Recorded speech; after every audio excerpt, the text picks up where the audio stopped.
Good morning, good afternoon, good evening, wherever, whenever that you may be tuning in. This is Yonks, and this is yet another pre-launch working group, AI for Real Estate, a peer learning cohort by WeOwn.Academy. And here we have our Google Docs for tonight. And I'm actually going to grab a link here and throw this on the live stream for all my friends if you want to follow along.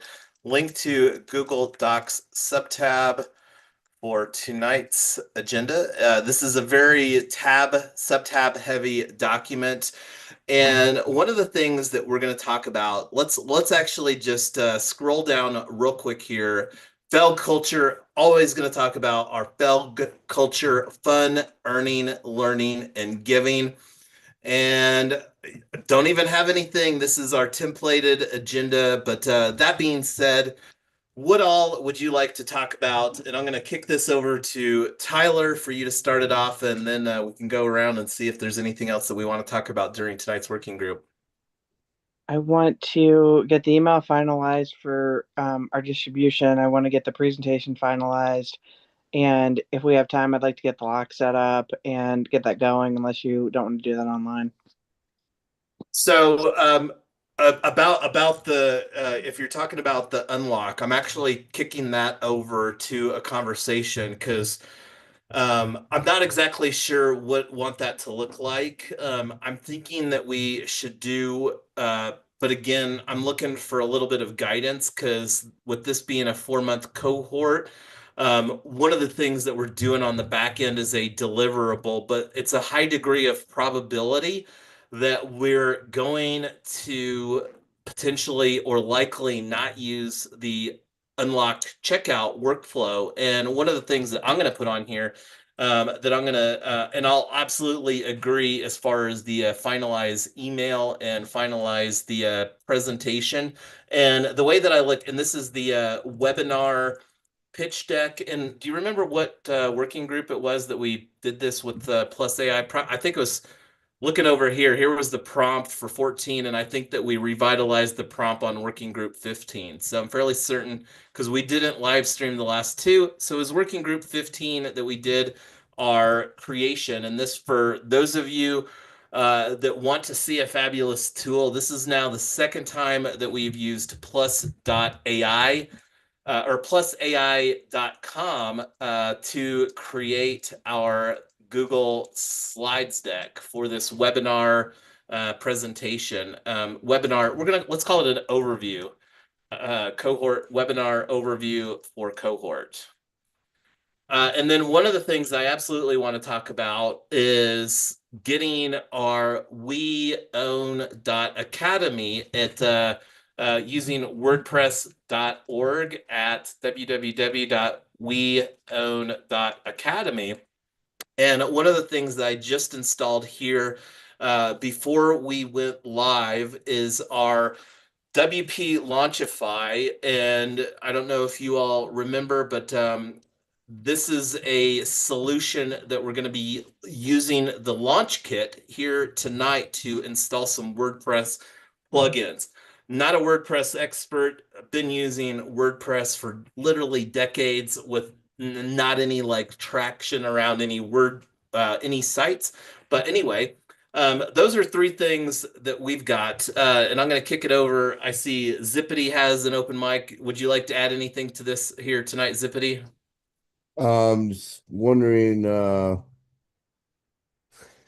well, it looks like you guys got some stuff that you're putting together. I'm just curious to see the content's going to get delivered to these folks and how complex it is. That's all. Yeah, no, that's and let me let's actually just go to, well, I'll do that here real quick. But over to you, I am Lotus. Do you have anything that you would like to add to our agenda for unpacking tonight during our working group? I think I missed several meetings, so I'll be in the listening mode.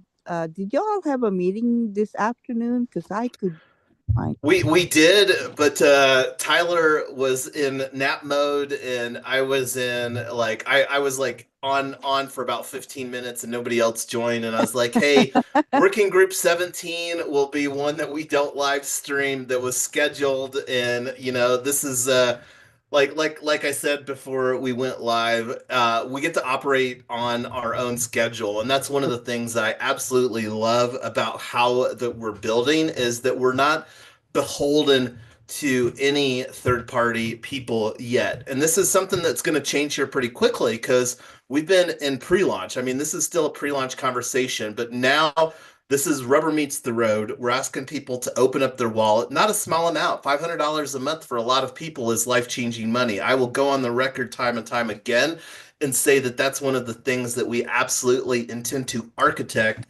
within our ecosystem is mechanisms that allow our associates, WeOwn associates, P-token associates, on-chain ambassadors, whatever label that you want to put on them, to make an extra $500 a month. And then more importantly, establishing multiple streams of income, because we really believe that that's the key to having true financial freedom is having multiple streams of income and then building towards wealth accumulation. But not going to talk about all of that, but anyway, let me actually hear. I think that we've got some good stuff. Let me bounce over real quick to our weekly schedule because this is important to also understand.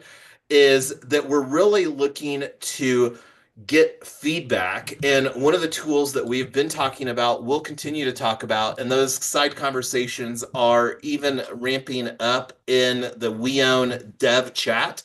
But I'm gonna give a shout out here, planning to use Harmonica as a facilitation tool, as an AI facilitation tool, AI facilitated conversation tool to receive feedback from our cohort peers. And this is me just typing in chat the message that I'm blasting out. So Harmonica is where, and this is one of the things that we want to get great at, getting feedback on the front side, because this cohort, like going back to our weekly schedule. This isn't a well-refined like content. This is something that we're going to continue to iterate upon as we build it. So this is the kickoff and getting started week one. We're really wanting this to be like the people, we want this to be a solid experience. And this is like talking about our FELG culture. We want it to be fun. If people aren't having fun, I don't think that they'll show up. But we also want to deliver results. Like one of the things that I have said, we'll continue to say, the way that I view AI agents is getting results for people. So workflow automation. This is something that I'm personally looking forward to utilizing. I need workflow automation, and this is one of the things, even not as a real estate professional, with all the things that we're doing, I believe that my abilities to deliver quality stuff is going to get greatly amplified by me personally going through this. Conversational AI and CRM. We've already had some conversations around conversational, like voice AI agents that can automate different aspects. And this is one of the things that we're really looking forward to incorporating in the AI agency model. And let me actually just open up the link tree here for re.box. Let's see, re.box. re.box is the AI agency for real estate that we're going to build as we get feedback for the benefit of the peers in this particular cohort. That's really the biggest benefit that people are going to get. And then we're also going to create, I think, a very compelling new pipeline and new deal flow, the American Dream campaign. And we've already had a good amount of conversations in 2025. We curbed those conversations here in May to build out this cohort so that we can be more intentional about creating value for people. And we know our origin story is bringing real estate and cooperative ownership for everyone. So that's kind of a summary as far as like just to reiterate what the vision is for this particular cohort. So getting back to the agenda tab. So finalize email, and this is on the deliverables tab here. And I'm going to just grab a link, copy link, and throw this in here to make it easy for navigation. Boom, deliverables. So we had a follow-up conversation. Tyler and I are regional chairs with Fibery.org. And we're planning to use providing exclusive access here this during onboarding cohort peers into this. And we had a conversation with Christina, who, looking at the Fibery Associates, this is where she sits on the board. Christina is in Portugal, I believe in Lisbon, and that conversation went well. So one of the things that we need to get to her here is our review. So this is something, did you want me to just accept your comments here? Do you want to walk us through this, Tyler? I think they're pretty self-explanatory, but mostly it's I just want to emphasize that it's global, it's time sensitive. One of the questions that came up was when people were saying, "Are you just going to teach people how to use tools that are already there, and are you going to sign them up for a bunch of subscriptions?" And we said, "No, we're going to actually provide you with the software that you need. And if there are some additional add-ons that you want to buy, fine, but that's not what we're doing." Um, Most of the stuff I think is pretty self-explanatory as far as what we're doing. I also want to emphasize there's hopefully a networking component. I've done a lot of leadership programs and training programs over the years, and the best ones by far have been the ones that had really intensive, actionable training, and then also a lot of collaboration and networking. The relationships I get have been really valuable. The other thing was on the time zones. Here's going on that for a minute. I'm gonna say let's just take this out, because the goal of the email is to get people to register for the webinar, and having too much details in the email. So my vote is just to take the logistics out. Do Okay, they that's fine. realize that they're going to be contributing to actually helping build the tool that they want? Say again, Zippity. Do they understand that they're actually contributing to the tool that they want? That's one of the things that I think that we're going to do a great job making that very clear. And this is something that so that's one of the things that we're going to make an effort to be very clear, because like I have no problem very clearly stating that the main goal from my perspective is to create re.box, this AI agency for real estate. And what re.box looks like in June of 2025, I assure you, is going to be very different than what re.box looks like after 4 months, because we're building a dev team. This is something that we're also going to be investing capital in, and people here. Like I'm not sure how much that we're going to slice the value wheel that from the 497 to actually build re.box, but the big value is that the people in here, and this is something, let's actually let's deviate real quick to our slide deck. So because again, the goal of the email isn't to unpack all of the details. The goal of the email is to get them to register for a webinar. And let me actually just do a screen share or bring up the calendar here, because we've already got the dates on placeholders on our 3Win DAO Google Calendar. This is something that we've got as an action item, Tyler and I, to get these dates, because like one of the asks that we had from Christina is to create a LinkedIn event. So that was some solid feedback, because I wasn't planning to create a LinkedIn event, but that makes it easier with the existing audience that people have within their network on LinkedIn. And that's one of the things that call to action real quick. I'm going to deviate real quick and go to our link tree for WeOwn.Academy. And let me just open this here.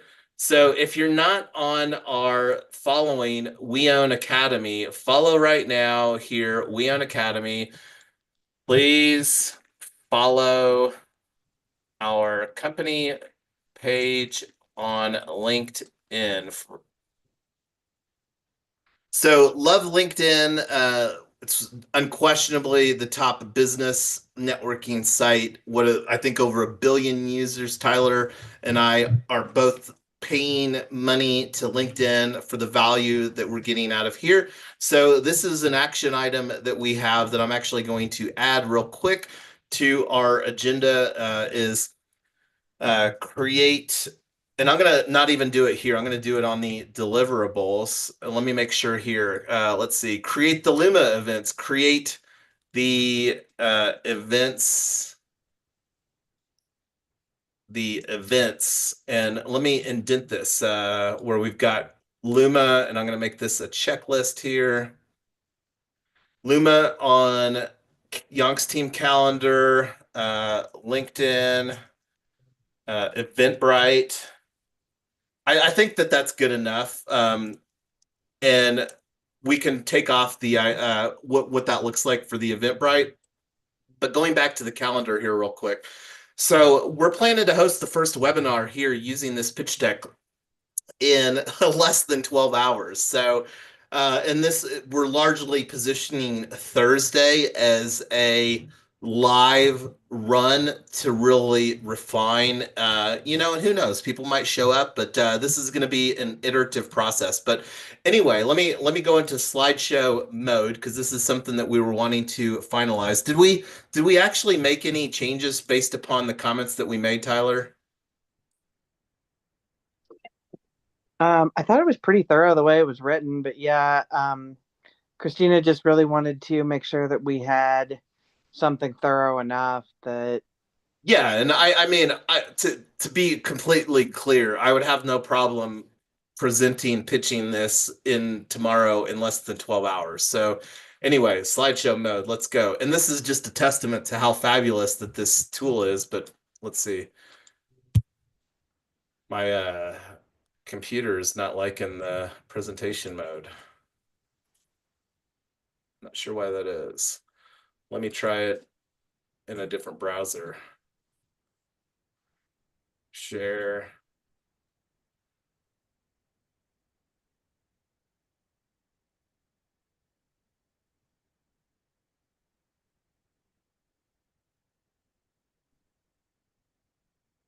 Okay, so let me try it in this browser.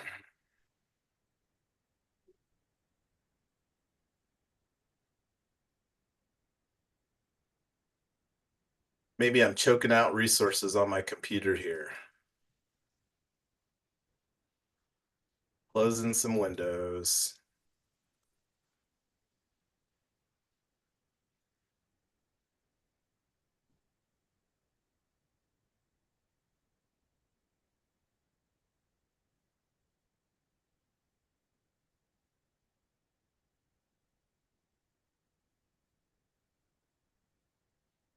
Can you So, load it, Tyler?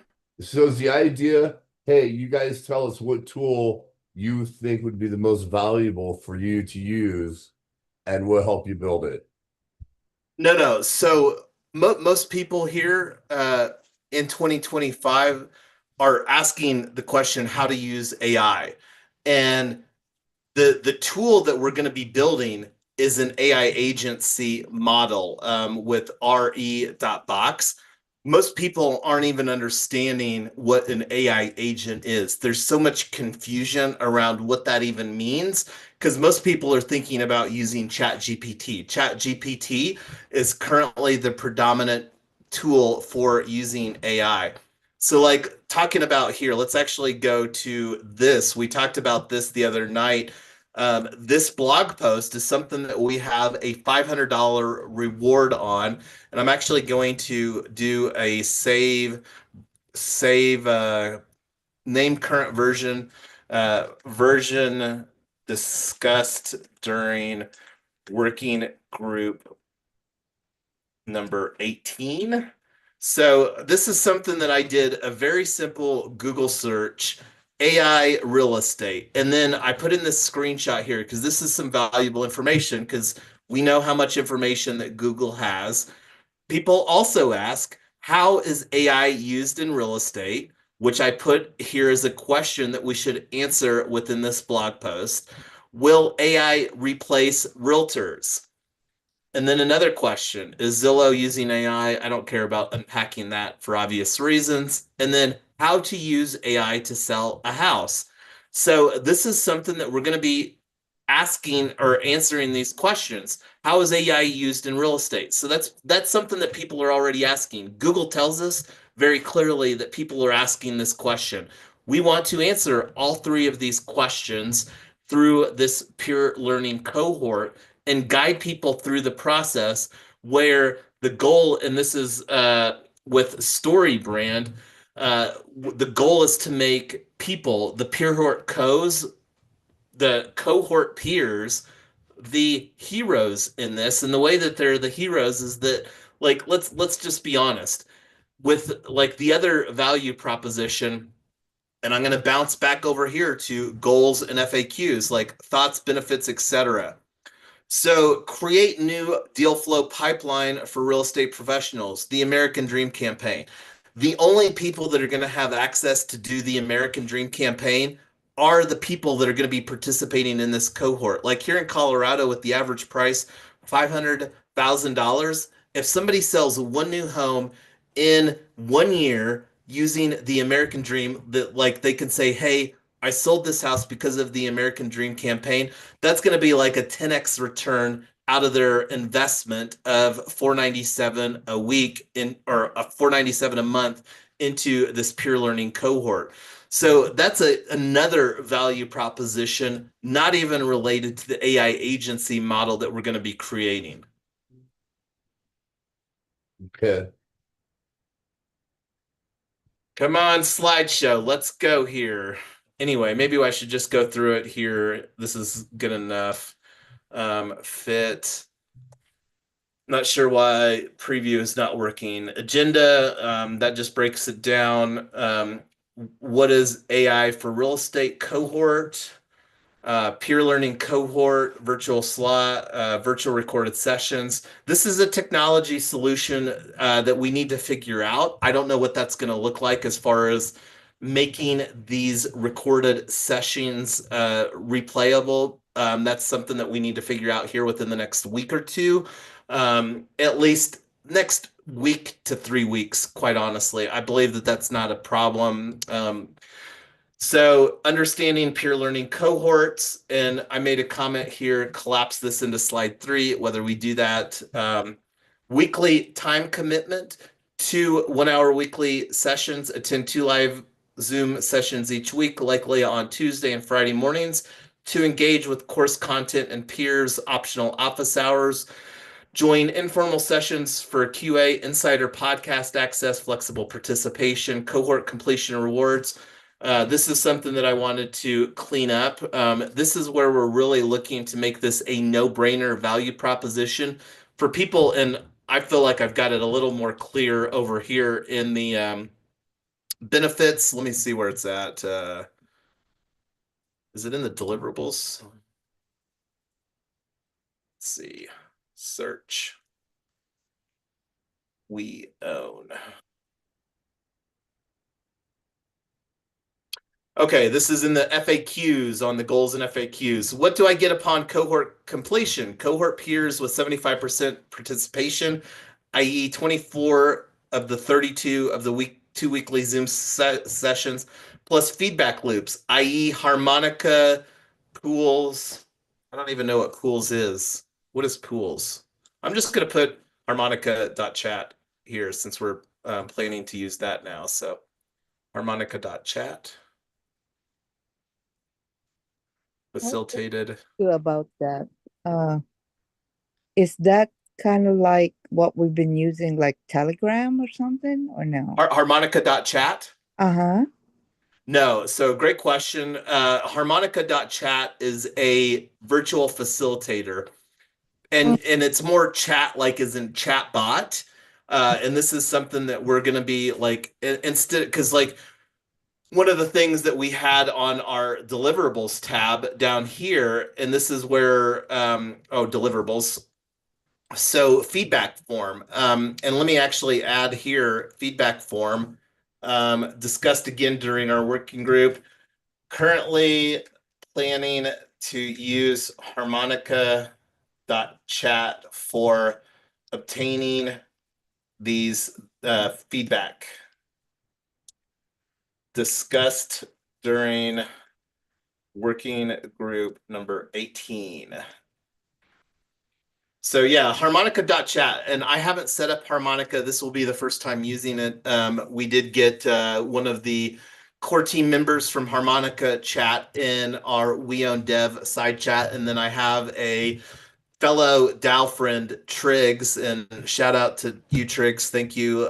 Looking forward to collaborating with this peer learning cohort and making this process easier for us to really make use of harmonica.chat. And this just amplifies our commitment to taking a people first approach instead of a technology first approach. And this is something that Harmonica is going to help us really provide a custom cohort for the peers of this cohort. Like me, as a not an open AI chat GPT fan, I actually will go on the record and say that I refuse to use chat GPT. I'm not going to unpack all of the philosophical reasons that I do that, but as an open source fan, the fact that OpenAI is behind chat GPT just makes my skin and the blood boil a little bit. But anyway, so that's where, but I can also appreciate that like Tyler uses ChatGPT. Do I say anything negatively to Tyler about using ChatGPT? No. And she's done some great things like correct me if I'm wrong, but wasn't this email drafted using ChatGPT, Tyler? Yeah, and most of our bylaws and other basic things that are just general templates to get us started are ChatGPT. One of my challenges of using other software that I actually think is more ethical is that the results are not anywhere as good. So part of the same problem I have with Google is I want to use DuckDuckGo, I want to use other stuff, but then it just doesn't work as well. So And maybe that's important. But anyway, I think I heard somebody else chiming in there. I agree. I agree. I use it every day, but I use it for different reasons and fixing things. And I mean, I'm trying to think about how best to utilize it for what we're trying to accomplish with these guys. Because I have a feeling it's going to go in phases. When you say go in phases, what do you mean by that? Well, you gotta introduce them and how to actually work with the tool, how to talk to an AI agent in order to get the answer that you're looking for. How to do Well, potentially, and this is where we're going to be like we can pontificate all day long as far as, but this is one of the big hopes that I have around onboarding people into this cohort is that we will really be able to understand and architect the curriculum that gives the most value. Because I assure you that this 16-week, this 4-month cohort isn't going to be talking about how to use Chat GPT. no, no, it's not So how, well, in essence, it's how to communicate with a virtual agent. no, not at all, because the big value proposition, the way that we're going to architect re.box is not, you're not going to have to learn prompt engineering. It's going to be a conversation with your AI agency where you can, and this isn't today. This is something, again, the goal of the cohort is to build re.box, this AI agency, and it's going like you're not going to have to learn prompt engineering. Like we put in some fairly decent prompts to get this slide deck created over here because like we've gotten decently good, and quite honestly, most of it was copy and paste. And let's just actually go to the, so this is exactly what we put in the prompt for getting this slide deck created here. And this is because we had well-formatted FAQs, and like it was literally mostly copy and paste, and then we were throwing some errors, and then I had to clean up the prompt. But this is what we input to create this slide deck over here. So, and whether that will change for AI agency, that's really the goal. Because not going to unpack the vision because we haven't built re.bot yet, but the idea of having like the goal of this isn't to like learn prompt engineering, because the AI agency is going to abstract away a lot of that. And like when you go back to one of the things that we're going to be structuring here, one of the big benefits is new deal flow. Like one of the things that I'm really aspiring to is, and this is something that we're going to be building this with Tyler, the licensed real estate professional on Yonk's team, to get results for her. And this is something, like just to put some numbers behind things, like how many houses did you close, Tyler, in 2024? None. I haven't done anything yet. Yeah, so when we start creating this new pipeline and you're like, "Hey, I closed whatever the number is," and because I'm not going to unpack all of that because that's like me breaking out the crystal ball here, and I don't want to put forward any unsubstantiated results, but that's the goal here Well, is to go ahead, here, Tyler. so there's a couple of things. One is, as a newer realtor, it is emotionally extremely hard when I've had a half dozen friends within the last couple of months all tell me that they're selling and buying, and none of them considered using me. And part of me is I was like, oh man, that's terrible, that's crushing. And then I thought, but I haven't sold enough houses to justify handling somebody's, multi-$100,000 transaction. Like I wouldn't pick a brand new person either. But one of the things I'm realizing is that when you develop expertise in a specific area that they don't have, then it's much easier to justify using you. So when you're saying things like, we're going to cut through the noise, you're not counting on my expertise only, you're counting on this entire team of AI agents behind me to um, cut through a lot of the noise. It's much easier to position yourself as an expert. Now you're functionally only competing with other people in your market who also have that expertise. You're not competing with 1,000 other people who just happen to have a real estate license. I think that's the big value proposition, is to say by far the number one need for most realtors is lead gen, and the number two thing is client database management, keeping in touch and whatever, and then everything after that is going to be how you generate the first two. When you're really an expert, um, it just makes it very easy to pick you, and it's demonstrably that you don't have to actually be the true expert in every single area. You just need to know how to run your AI agency so that it generates the expertise for you. Yeah. I mean, you're training an LLM basically in some sort of the sense, to It's get It's abstract. not, it's not that's actually not it. We're actually going to be deploying AI agents in a cloud infrastructure container for the benefit of, because like it's very different, and that's the big technology evolution with AI agents, is that they have a memory component. And when you're just interacting with Chat GPT, there's not that memory component. And this is the big value proposition of the AI agency model, is that No, these AI, no, you're wrong about that. I could talk to Chat GPT and it remembers something that I talked to it about a month ago. right, but you can't export that dynamic to another environment that you own. Okay, well, I missed that part. I don't understand. Like export it to what necessarily? So we're going to be creating a the AI agency that we're talking about, like re.box, is basically going to be con an a cloud environment for an individual or their small real estate business that they will own, and there will be multiple Docker containers in that that are AI agents that have different roles within the agency environment that we architect. So are you trying to get all the answers collaborative between all the agents? Is that what you're doing? Yeah, so when you think about like agency in this context is the orchestration of AI agents that are going to exist within their cloud environment that we're going to be deploying for their benefit.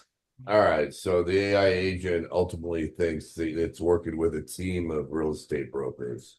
Not a team of real estate brokers. And that now there may be like if you imagine a realty brokerage firm, and different teams have different environments as far as what they're looking to do. But let's just talk about like through the lens of a solo real estate agent, because this is we're really wanting and aspiring to deploy this for an individual's benefit. Now, will real estate agencies eventually use re.box? Absolutely. But we're largely anticipating most of this is going to be deployed for the benefit of like solo realtors for their own benefit, like Tyler. And on our roadmap, like we're absolutely We Own Realty is a website that we own within our ecosystem. But yeah, like we're going to be deploying a Yonks Team AI agency for the benefit of Yonks Team Ventures. And one of the things that we're going to be doing is building this new pipeline and deal flow with the American Dream campaign. And that's going to be like when you think about reducing dev cycles, that's one of the things that we're absolutely putting as a deliverable within our main goals and benefits is that they will have new deal flow with this American Dream campaign. I'm not going to unpack all of that right now and want to be respectful of everybody's time. We've done a good job going through here. We didn't get to the launch kit, but I mean, I can keep on going here if you all want, or we can give this a wrap. I'm going to either way keep on grinding here on getting things done tonight. I have a question though. Sure. Will this will my AI and your AI and Mike's AI, will they be talking to each other to make sure everything flows well?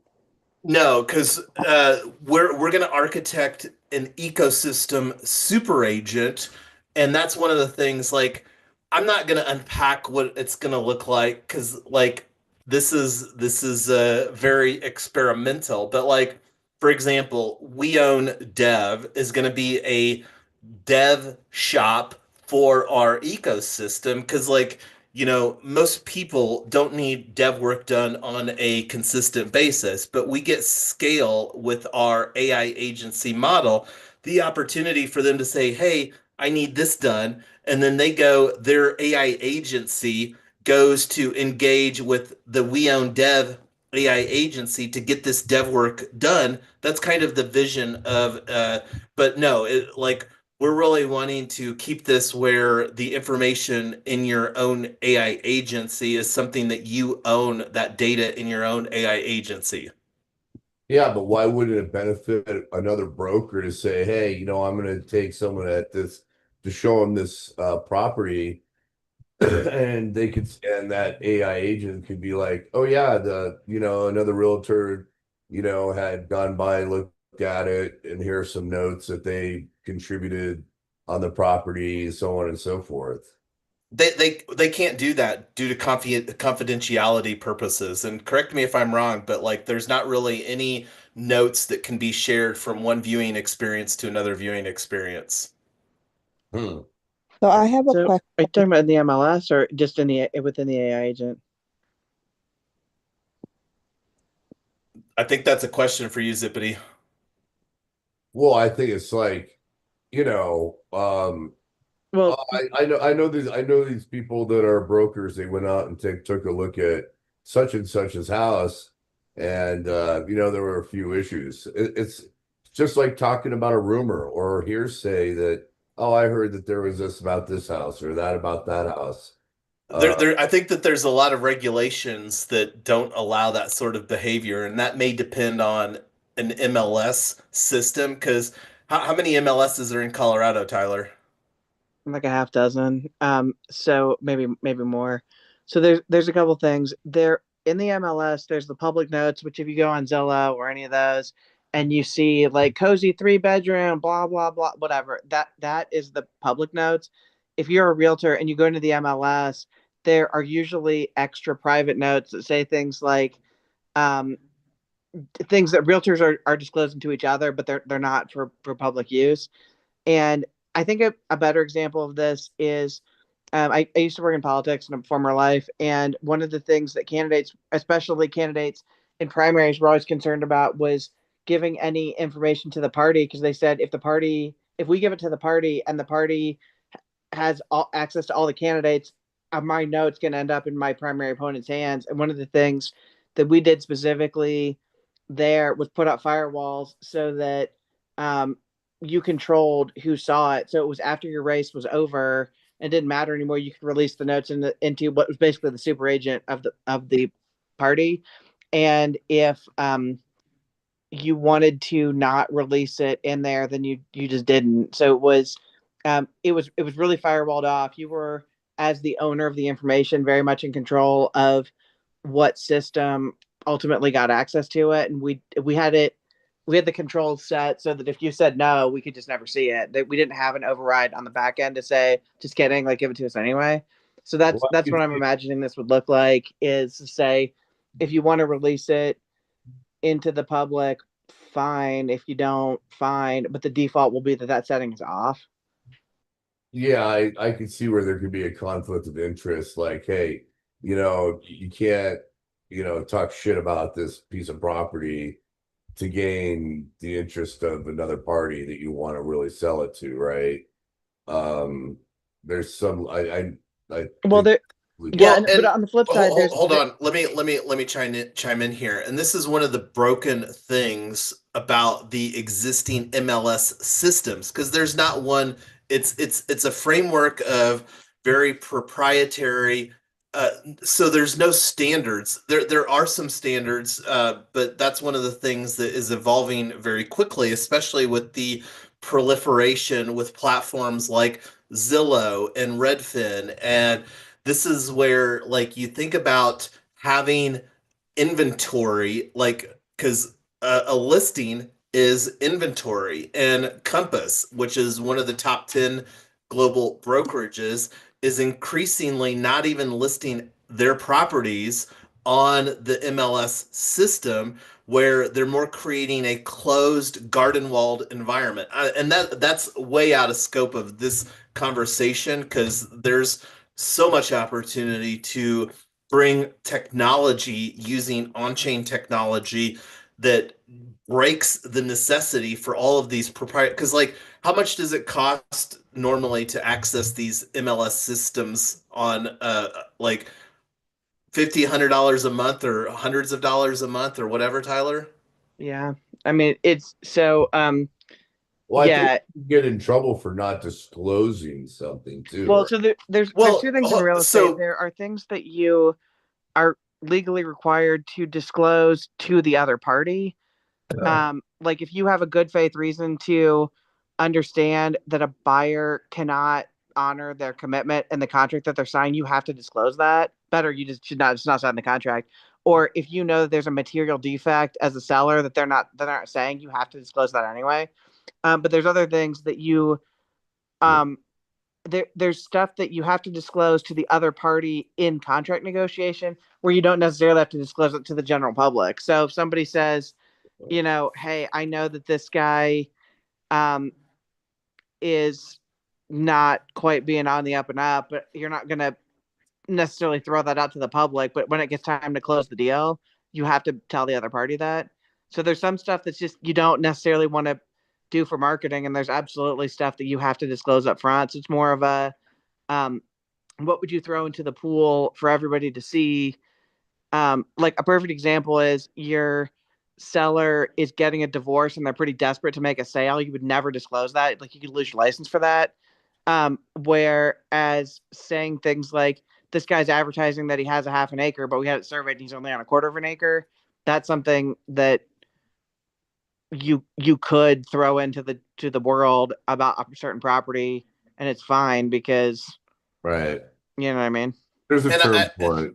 and Yeah. I've got on the screen here realreports.ai, and this is like one of the things that's going to happen is the MLS systems are going to get wrecked by technology, and not going to unpack all of that here, but like uh, realreports.ai, this is a project that we've been following for a while. We've already had side conversations with the co-founder there, and this will likely be, hopefully be a future live stream podcast, WeOwn.FM, and I just put that in there. I don't even think that there's anything at WeOwn.FM right now, but I need to it is parked on the bun. So this is yet another WeOwn brand.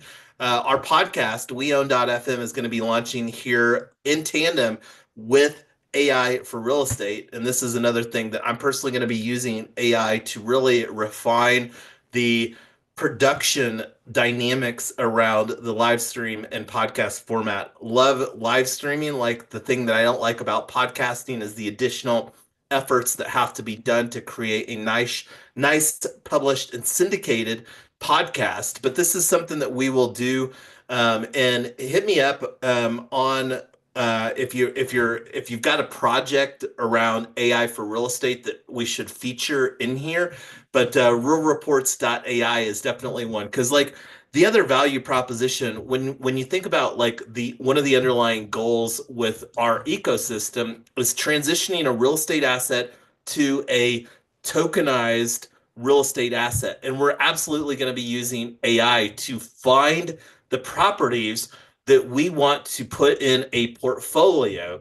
Talking about a portfolio, WeOwn.Capital is our 6 pillars that we're creating to capitalize real estate. And as we have said, we're going to be creating here these financial mechanisms in the next 12 to 18 months that will allow us to onboard through these various mechanisms 50 to $100 million of capital. And this is why that we're being so intentional about bringing AI, because that's the only way that we're going to have effective scale, is because anyway, I could talk about that all day.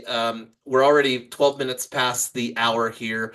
Do we want to do anything with LaunchKit right now, or should we bring it to a wrap? It's already pretty late. It's definitely late for Lotus, so let's just wrap it up. Yeah. Let's wrap. I gotta eat. Yeah, but it gave me some good ideas for next combo.